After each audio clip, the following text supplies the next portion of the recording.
Fala, offshoreanos! Vocês já imaginaram acordar e descobrir que os Estados Unidos invadiram a Venezuela e capturaram o presidente Nicolás Maduro? Pois é, isso aconteceu no começo agora de 2026. O presidente dos Estados Unidos, Donald Trump, anunciou que o país iria assumir o controle temporário da Venezuela depois que as forças especiais capturaram Maduro e o levaram para os Estados Unidos.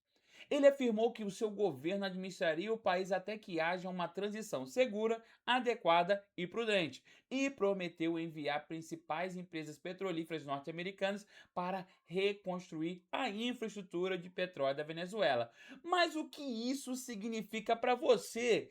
Eu e profissionais do setor de óleo e gás. Será que essa intervenção pode abrir oportunidades ou cria novos desafios? Vamos analisar esse cenário sem paixões políticas e entender o impacto para nossa carreira. Eu sou especialista em carreira no setor de óleo e gás e eu trabalhei 14 anos embarcado, vivendo na prática a rotina de quem trabalha offshore, e hoje eu ajudo profissionais a planejar e alcançar suas metas. Esse ano eu tive no nono seminário internacional da OPEP lá em Viena e eu tive a oportunidade, pessoal, de estar ali presente diante da, por exemplo, vice-presidente e ministra de hidrocarbonetos da Venezuela, Delcy Rodrigues, onde ela discursou sobre investimentos e segurança energética para o sul global. E eu estava lá e eu vi de perto como líderes de mercado analisam tendências de oportunidade. Portanto, nesse vídeo eu vou explicar para você o que aconteceu com essa intervenção dos Estados Unidos, quais são as reservas de petróleo e gás que a Venezuela possui e por que elas são importantes, quem são as empresas que operam no país, tanto onshore quanto offshore, e quais são os desafios técnicos e geopolíticos e que existem e que as oportunidades podem, na verdade, surgir para nós offshoreanos. Então, atenção, aqui não discutimos política partidária. Nosso foco é em geopolítica, mercado e carreira. E para você que está tá aqui com a gente, por favor, já deixa seu like, se inscreve aqui com a gente, comente, compartilhe esse vídeo com seus amigos que precisam conhecer um pouquinho mais sobre esse setor. Bora comigo. Você está se perguntando por que então a Venezuela é tão cobiçada? De acordo com o relatório da Energy Information Administration, de fevereiro de 2024, a Venezuela possuía cerca de 303 bilhões de barris de reservas provadas de petróleo, o equivalente a aproximadamente 17% das reservas mundiais. A maioria composta por petróleo extra pesado, localizado na faixa de Orinoco. Apesar desse gigantesco volume, o país produziu cerca de 0,8% do petróleo mundial em 2023, devido a décadas da má gestão, sanções internacionais e falta de investimento. Esse desequilíbrio explica o interesse de potências estrangeiras em assumir o controle das reservas. E quem pode controlar essas reservas influencia o mercado global de petróleo. Já como falamos na parte de gás, a Venezuela também tem uma base de gás natural enorme. As reservas totalizam ali mais ou menos cerca de 195 trilhões de pés cúbicos, representando 73% de todas as reservas de gás da América do Sul. Porém, cerca de 80% do gás produzido é associado ao petróleo e grande parte é reinjetada ou queimada, porque o país não tem infraestrutura para monetizar esse recurso. Por falta desses gasodutos, plantas de liquefação e o mercado interno, o gás permanece subutilizado. E como é o setor de óleo e gás na Venezuela, então? Vamos falar um pouco sobre o onshore, a faixa ali de Orinoco e os campos mais tradicionais. Vamos lá. A faixa de Orinoco é o coração das reservas de petróleo extra pesado. Projetos como Petropiar, no campo de Raiuapari, Petroboscan, no campo de Boscan, Petro Independente, no campo LL52, no Largo de Maracaibo, e o Petro Independência, Projeto Carabobo 3, são joint ventures entre a Chevron e a PDV SA, abrangendo áreas onshore e no lago. A Chevron detém participações entre 25% a 60% nesses projetos e foi responsável por cerca de 150 mil barris de petróleo dia exportados aos Estados Unidos em novembro de 2025. A maioria desses campos produz petróleo extra pesado e que precisa ser misturado com diluentes ou processados em upgraders para se tornar comercializável, tecnologia que só grandes empresas detêm. Outras multinacionais foram expropriadas nos anos 2000 e disputam compensações. Por exemplo, a Exxon saiu do país e reivindica quase 1 bilhão em arbitragem. A ConocoPhillips luta para recuperar 12 bilhões. A empresa chinesa CNPC possui joint venture e pretende investir mais de 1 bilhão para ampliar a produção. A russa Rosneft participa de projetos como Petromonagas, Petroperijá, Boquerón, Petromiranda e Petrovitória, com valor estimado de 5 bilhões. E no offshore, o que nós temos? O offshore tem os campos de gás e os projetos bilaterais. A produção offshore venezuelana concentra-se em gás natural. O Campo Perla, localizado no Golfo da Venezuela, é operado pela Cardone 4, joint venture entre a italiana Eni e a espanhola Repsol. O campo é um dos maiores produtores offshore da América Latina e abastece o país com gás para geração de eletricidade. Segundo a Reuters, a Eni produz gás de perla em sociedade 50-50 com a Repsol e utiliza a produção para gerar energia elétrica. Outro projeto importante é o campo de gás Dragon, no complexo Mariscal Sucre, previsto para iniciar a produção em 2026. Ele é operado pela Shell 70% com participação da National Gas Company de Trinidad e Tobago com 30% e deverá fornecer gás para a Trinidad através do gasoduto de 17 a 22 quilômetros.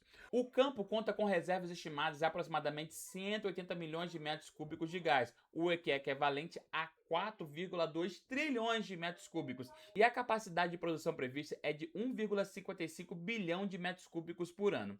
Em janeiro de 2023, os Estados Unidos concederam licença à Trinidad para negociar com a PDVSA e, em outubro de 2022, permitiram pagamentos em dinheiro. Porém, em 2025, a Venezuela suspendeu os acordos com Trinidad e Tobago, congelando o projeto. O campo de Lohan Manatí é uma descoberta transfronteiriça, compartilhada por Venezuela, o bloco de Lohan, e Trinidad e Tobago, o bloco de Manatí.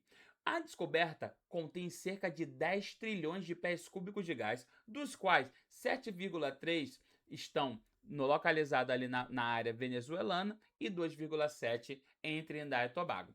A Shell decidiu avançar no desenvolvimento do lado de Manatí em 2024 e prevê o início de produção em 2027. Esse projeto poderá fornecer gás de plantas GNL de Trinidad e Tobago e criar um mercado de exportação de gás venezuelano. E quais empresas estão lá na Venezuela? Então, quais são os projetos e empresas, tanto onshore quanto offshore, que estão lá? E quais empresas estão lá na região ou possuem interesse na Venezuela? Além já das citadas Chevron, Eni, Repsol e Shell, outras empresas também têm interesse na Venezuela, por exemplo, a BP, licenciada em 2024 junto à National Gas Company de Trinidad para explorar o campo de Manaqui em Cocuina, projeto que permanece parado após os Estados Unidos revogar a licença. Já a Repsol possui participação em campos onshore e offshore, como a Petroquinare e Cardone 4 West. Entretanto, a licença dos Estados Unidos que permite essas operações foi revogada em março de 2025. E baseado em tudo que nós falamos aqui, quais são as oportunidades e desafios para a carreira offshore? Falando primeiro das oportunidades, essa reforma e reconstrução de infraestrutura, né? O Trump ele prometeu, né, que as empresas americanas investiriam pesado para reconstruir oleodutos, refinaria e upgrades. Estima-se que revitalizar o setor venezuelano custará cerca de 100 bilhões de dólares e exigirá investimentos anuais de cerca de 10 bilhões de dólares para recuperar a capacidade de faixa de Orinoco. E no caso, isso vai abrir oportunidades para quem? Engenheiros, técnicos, operadores e especialistas na área de processo. Já olhando para projetos na parte de gás natural, os campos de Dragon, Lohan Manatí e Manaqui Cocuina podem gerar oportunidades por profissionais na área de perfuração offshore, construção de gasodutos e operações de GNL. A produção de Perla e Dragon servirá como laboratório para as empresas parceiras de tecnologia. Empresas como Shell, Eni, BP, Chevron precisarão de pessoal qualificado em segurança,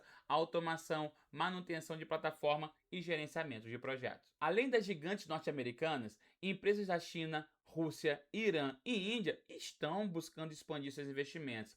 Isso cria oportunidades para profissionais que falam inglês, possivelmente mandarim ou russo, e que entendem diferentes culturas corporativas. Já falando por demanda por qualificação internacional, a Venezuela, pessoal, é notório que ela carece de mão de obra especializada, principalmente depois de anos de êxodo e demissões.